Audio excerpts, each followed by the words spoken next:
Ça fait longtemps qu'on n'a plus parlé des nanas. C'est un sujet qu'on n'a plus évoqué. On va essayer de donner quelques skills vous permettant d'y arriver. Je suis désolé pour le problème de son qu'il y avait, les problèmes de son plutôt qu'il y avait dans les anciennes, dans les vidéos, les audios précédents. J'ai réglé le petit problème, c'était juste... voilà, je parlais sur la coque. Donc, problème de nana. Comment gérer Pourquoi on en parle, les gars? Pourquoi on en parle? On en parle parce que, effectivement, beaucoup d'entre nous sont dans des environnements où on ne leur explique pas ce type de choses. Effectivement, il y a un mode d'emploi. Il y a un mode d'emploi avec les bonnes femmes et il faut le connaître. Si vous ne le connaissez pas, malheureusement, vous allez taper à côté. Il y a une chose à savoir chez les nanas, c'est que les nanas sont sensibles à tout ce qui est conditionnement. Donc la nana, c'est un peu comme... je suis désolé de dire ça, hein, vraiment ne le prenez pas mal, mais c'est un peu comme le clébard. Le clébard, si vous l'habituez à se coucher sur votre lit, sur votre matelas, à faire n'importe quoi, une fois qu'il a l'habitude, c'est terminé. Vous ne pourrez plus le ramener à quelque chose de discipliné. Hein, vous ne pourrez plus. Parce qu'il est habitué, vous l'avez déjà habitué. Un chien a besoin d'un dressage. Il faut le dresser, il faut le ramener chez quelqu'un qui va faire le travail. Ben, sachez que c'est plus ou moins la même chose avec les bonnes femmes, sans vouloir faire le macho. Hein. Nous sommes des êtres, on part du principe ici dans cette chaîne que l'homme tend vers la logique. Hein. Il a pour particularité la logique. Alors que les nanas sont plus ou moins émotionnelles et elles ont une grille de lecture qui les pousse souvent à la manipulation, qui n'est pas quelque chose de malsain. Hein. C'est pas parce qu'elles sont méchantes qu'elles font ça, mais c'est plutôt parce que c'est un outil qu'elles maîtrisent. Hein. Donc, les relations hommes-femmes sont maîtrisées en général par les femmes parce qu'elles sont plus calculatrices. Ça ne veut pas dire qu'elles sont méchantes, ça veut juste dire que nous, en tant qu'hommes, on est un peu plus stupides, on est un peu plus laxistes et on se laisse aller à l'amour et tout ça, tout ce genre de conneries. On y croit. Hein. On croit à la spontanéité des choses et notamment à la spontanéité de la gente féminine. Ce qui n'est pas du tout le cas. Elles sont très calculatrices, croyez-moi. Donc, pour en revenir au clébard, le clébard, vous lui dites, mais vous lui dites comment agir, qu'on s'asseoir, qu'on faire ceci, où faire ses besoins et tout ça, bah vous lui dites dès le début. Bah, sachez que les bonnes femmes, c'est la même chose. Dès le début, vous orientez la relation en fonction de vos intérêts. Une parenthèse, hein, moi je m'adresse ici à des gens quand même assez sains d'esprit, hein, bien entendu. Je ne parle pas des psychopathes et tout ça, eux ils n'ont pas besoin de moi. Mais dès le début, hein, je suis anti-violence, tout ça, psychologique et tout ça. C'est pas de ça dont je parle. Je parle de ces hommes qui au final se plaignent d'être dans des relations qui ne les conviennent pas.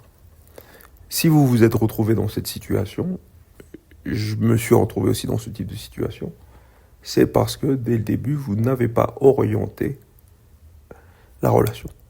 Et c'est ce qu'on attend de vous en tant qu'homme. Quand une femme s'attend à avoir votre appel, elle s'attend à ce que vous preniez des dispositions qui sont de l'ordre de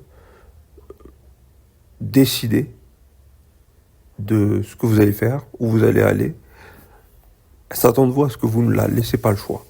Or, l'homme étant rationnel, lui il se dit que c'est pas son rôle. Lui il se dit, je vais pas l'emmener là, elle va pas aimer ça. Et c'est pourquoi les psychopathes ont beaucoup plus de succès que l'homme lambda, parce que l'homme lambda, il a de l'empathie. Le psychopathe, il en a pas. Le psychopathe, il se dit, je vais l'emmener là, je vais lui faire ça, et elle va aimer parce que je vais mettre les choses en place pour qu'elle apprécie. Et effectivement, ça marche comme ça. Même l'amour, même le sexe, ça marche comme ça. Vous apportez votre touche, vous êtes à fond vous-même, et elle vous aimera. Parce que la femme est fabriquée pour être empathique à l'égard de l'homme, mais pas n'importe lequel. Celui qui est fondamentalement lui-même, et qui est plus lui-même que le psychopathe, sûrement pas l'homme doté d'empathie qui va attendre de l'autre à qu'il décide. Et c'est là qu'il perd tout son leadership. Vous comprenez plus ou moins? Donc dès le début, vous devez orienter la relation. Vous orientez la relation, vous devenez la direction, par le biais d'un conditionnement. Ça peut paraître assez malsain, mais ça ne l'est pas du tout. du type, je vais vous donner un exemple. Vous êtes avec une nana et vous êtes silencieux. Poussez-la à faire des efforts. Une femme s'attache qu'aux hommes à l'égard desquels elle fait des efforts. Donc vous êtes silencieux, elle vous pose la question à savoir, mais pourquoi tu parles pas? Tu pourrais très bien faire la conversation. Vous voyez? Vous répondez du tac au tac comme ça, vous inversez le monde des valeurs qui régit sa psyché. Vous dites, ah, ok, avec lui ça fonctionne comme ça, pourquoi pas? Ah, ok, d'accord. Bien, les nanas détestent les hommes trop colons. Elle veut avoir à ressentir du manque pour pouvoir vous apprécier. Et donc, si vous arrivez à vous suffire vous-même, c'est déjà une bonne chose. Mais ça prend du temps. Se connaître, passer par les moments douloureux, l'apathie, le manque de dopamine. On a besoin toujours de quelque chose, que ce soit de la pornographie, que ce soit du divertissement, aller quelque part, faire des choses, voir des gens, on a toujours besoin de ça. Donc si vous arrivez à freiner, à rompre avec vos habitudes qui requièrent d'un besoin de dopamine, et que vous vous mettez à prévaloir votre propre personne, donc passer du temps avec vous-même, même aller jusqu'aux moments les plus douloureux, aller jusqu'aux moments les plus sombres, faire les choses les plus simples avec vous-même, vous connaître, vous respecter, accepter votre ennui, accepter l'ennui, accepter votre personne. À partir du moment où vous êtes dans ça, vous n'avez plus besoin de plus et puis vous mettez à apprécier la paix. Une fois que vous appréciez la paix, vous ne voulez plus de quelqu'un qui vous enlève cette paix. Donc, effectivement, lorsque vous êtes à ce stade-là, prenez une nana, et là vous prenez, vous n'y allez plus en mode je vais draguer, ou j'attends que l'on veuille bien de moi, ou je fais les efforts pour que de l'autre côté on m'accepte. Non, vous n'y allez plus avec la même énergie. Vous y allez sans pression. Et plutôt que d'être celui qui cherche à plaire, vous êtes celui qui cherche à ce qu'on vous plaise, vous. Vous voyez, ça change totalement. Ça change tout. Et votre attitude va se faire ressentir. On va sentir que vous n'êtes pas dans le manque et que vous n'êtes pas dans le besoin. Ça ne veut pas dire que celui qui cherche à plaire, il est dans le besoin. Mais c'est juste qu'il est conditionné comme ça. Et il pense que c'est comme ça qu'il doit agir. Pas du tout. Pas du tout. Et donc, là, lorsque vous avez votre interaction avec elle, première interaction, n'en faites pas trop. Admettons que vous deviez, je sais pas moi, vous l'avez pris quelque part, vous la accompagnez, vous décidez de la raccompagner chez elle, alors que vous la connaissez à peine. Mauvaise chose, ce que vous faites, il faut à tout prix que vous la fassiez comprendre qu'en réalité, elle n'est pas dans votre projet. Ça, il faut surtout au début, il faut qu'elle le comprenne. Vous la faites rentrer, elle est un intervalle dans votre vie, mais elle n'est pas dans votre projet. Et ça, c'est une chose que les hommes doivent comprendre, surtout lorsque vous êtes dans les premiers pas, la période de flirt, le début. Vous libérez un petit peu de temps pour elle, mais juste assez pour faire sa connaissance, pour la connaître. Vous n'avez pas envie d'elle au début. Ne faites pas l'erreur d'être celui qui est chaud. Et même durant la relation, ne montrez pas trop que vous êtes porté sur la chose. C'est la meilleure façon de se retrouver avec une nana qui commence à vous dire qu'elle a mal à la tête et qu'elle veut pas, qu'elle commence à faire des caprices. Les nanas, c'est comme ça. Comme je dis, c'est la même chose que les clébards. C'est la même chose que les gosses. Un gosse, si tu vas vers lui, tu veux toujours jouer avec lui, il t'aime pas. Je sais pas si vous en êtes rendu compte, si vous avez des petits autour de vous, c'est comme ça. Un petit ou une petite, c'est toujours à côté, tu cherches toujours à rigoler, tu veux faire copain avec lui, il t'aime pas. Et tu vas voir qu'il y a un autre gaillard là, il débarque, un autre adulte, et il le calcule pas. Et le petit, il adore. Ou la petite, elle l'adore. C'est comme ça. Elle a besoin, les nanas sont comme les enfants, elles ont besoin de séduire, elles ont besoin d'être celle qui va orienter la séduction, elles ont besoin de gagner votre approbation. Et si vous ne lui laissez pas essayer de gagner votre approbation, que vous lui donnez gratuitement, à quoi beau? Elle vous donnera encore moins que ce qu'elle donnerait à quelqu'un dont elle se fout. Vous allez orienter l'interaction dans des finalités qui vont vous déplaire. Vous allez passer de Jules potentiel à fan. Et des fans, elle en a plein. Et elle les traite très mal. Vous voulez pas être traité comme ça, je vous assure. Donc arrêtez vos conneries. Laissez-la vous séduire. Je sais, ça prend du temps. Malheureusement, nous les hommes, on est souvent impatients parce que on veut. On a été nourris au porno. Le porno, c'est j'arrive, raque dedans, je me fais pépon, je fais ce que j'ai à faire, pack, j'éjacule sur ses fesses ou ailleurs, et je me barre. J'ai pas le temps d'attendre, je suis impatient, je finis par avoir, et pour ceux qui consomment ça, ça attire derrière toute une psychologie. C'est que vous finissez par penser comme le porno. Dès que je veux, j'obtiens, pack, ça part, voilà, le missile est envoyé et puis c'est bon. Vous êtes crevé, vous allez dormir, faire dodo, hein, vous reposer. Ça vous pompe, ça vous a pris toute votre énergie. Hein. Vous accédez forcément et facilement à la dopamine parce que vous en êtes habitué. Vous êtes conditionné comme ça. Il faut comprendre que c'est une faiblesse. Donc, vous devez vous calmer, vous êtes en paix, c'est la paix que vous devez chercher dans un premier temps. Donc, une fois que vous la faites rentrer dans votre vie, c'est un privilège. Vous devez avoir conscience que pour elle, c'est un privilège. Surtout si vous vous connaissez, si vous êtes... Un homme est toujours un privilège pour une nana. D'ailleurs là, je m'adresse à la majorité des hommes qui ont sûrement des qualités. C'est un privilège. Donc vous devez être conscient que le fait qu'elle soit là, à côté de vous, c'est un privilège. Pour elle. C'est un privilège. Et partant de ce principe, vous allez être totalement différent que si vous y allez en mode « il faut que je l'obtienne, il faut que je conclue ». Vous vous mettez une pression, les gars. Ça, on fait ça souvent. Hein. D'ailleurs, des fois, on n'est même pas spécialement chaud, mais on veut juste gagner. Ah, c'est notre testo aussi. Notre côté masculin, on veut « ouais, je l'ai eu, ouais, tu l'as eu, ouais, t'as pris son numéro de téléphone. » Ouais, on est comme ça. C'est une erreur. Donc, orienter la chose, poussez-la à faire l'effort. Donc, si vous devez, par exemple, vous la ramener, vous dites, voilà, je te dépose chez toi, c'est sur mon chemin. Vous comprenez la nuance ? Pas je te dépose chez toi et je vais jusqu'à chez toi. Je dis, ça c'est plus sur mon chemin.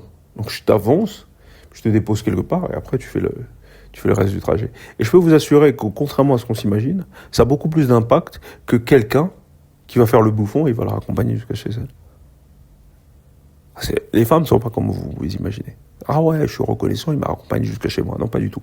Ce qu'elle va se dire, c'est que lui, là, il peut mettre en suspens ses projets et sa vie pour moi alors qu'il ne me connaît même pas. Là, vous êtes mort. Une fois que vous l'avez habitué à ce régime-là, elle ne voudra pas moins. J'ai un pote qui me disait, une nana, fais gaffe, hein. Une fois qu'elle a l'habitude de monter sur ton dos, elle ne veut plus redescendre.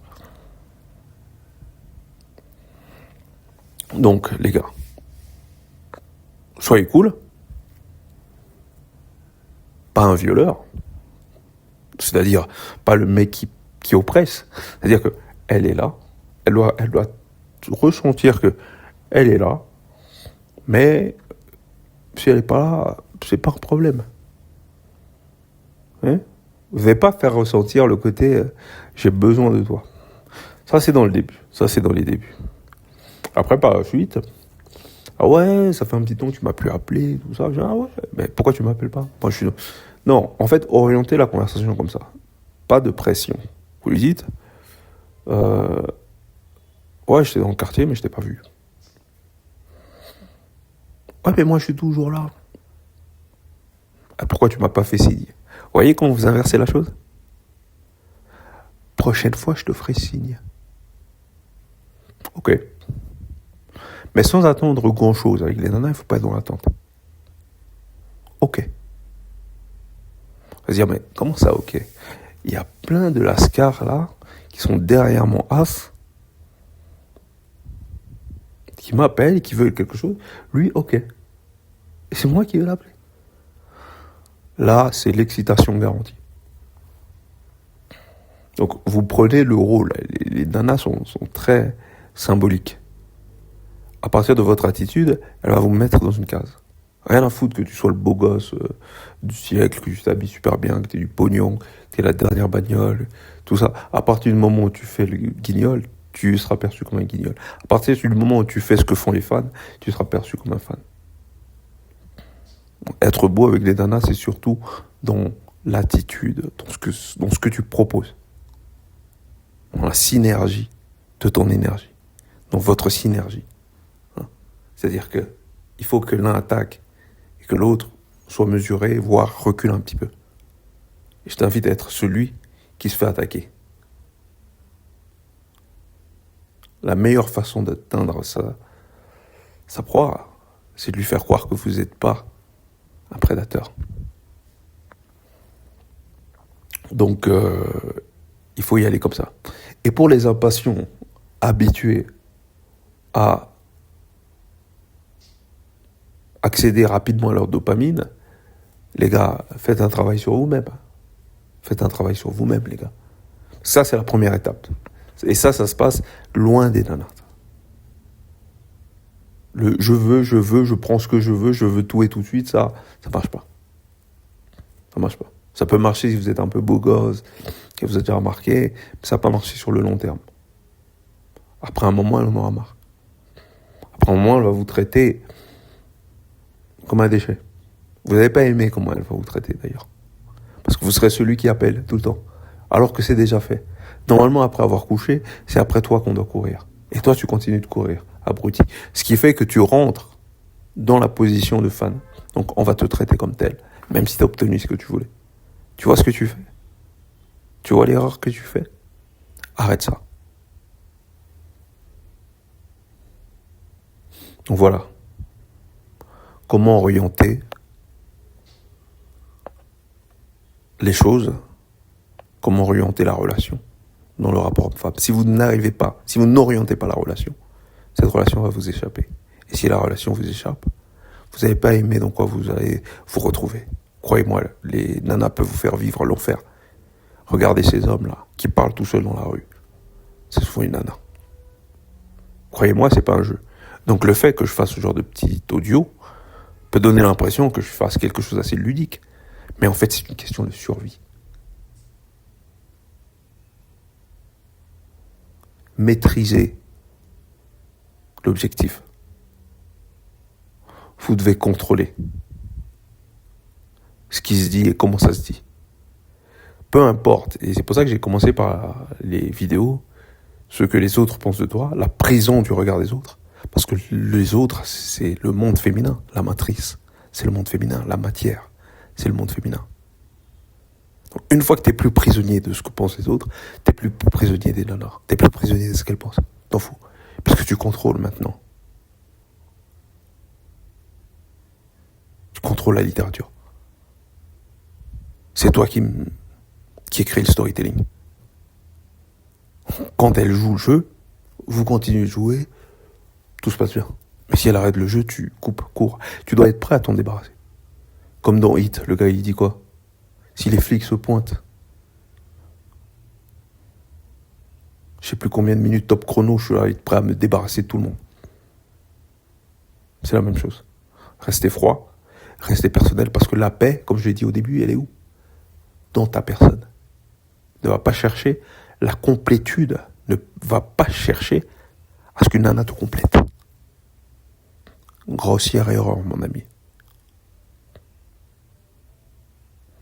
Tu dois te suffire à toi-même. Et si tu veux rentrer dans ce jeu-là, elle doit jouer ton jeu. Et si elle joue pas, j'ai envie de te dire tant mieux, puisque tu es très bien tout seul. Tu comprends? C'est comme ça que ça marche, pas autrement.